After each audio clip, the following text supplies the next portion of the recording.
social accountability.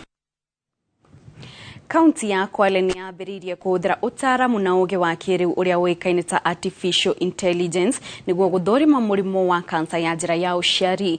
Thibitarĩ-inĩ wa Kinondo kwetu nĩkuo ataaramu kuma bũrũri wa Sweden na ndagĩtarĩ a gũkũ bũrũri-inĩ manyitanĩire na abithaa a ũgima wa mwĩrĩ na kũheana motungata ma gũthũrima airĩtu na atumia kansa ya njĩra ya ũciari. Maugĩte kũhũthĩra ũũgĩ wa kĩrĩu nĩ kũrĩ na umithio tondũ ũraheana na ũgataũra maũndũ orĩo na njĩra ya naihenya.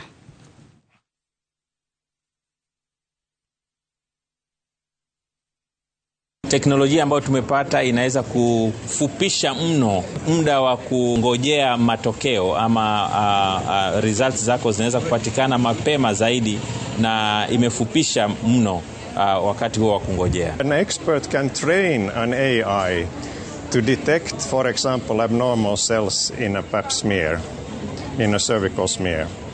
And by that, you can create these virtual experts that can assist the human experts. Nikaona ni vyema nifike hapa ili nije niangalie afya ya mwili wangu, kwa sababu ni muhimu sana. Mimi kama mwanamke, kama mama, ni muhimu kuja kujulikana afya yangu ikoje. Nimewahi kupimwa ya kizazi, lakini sijawahi kupimwa matiti.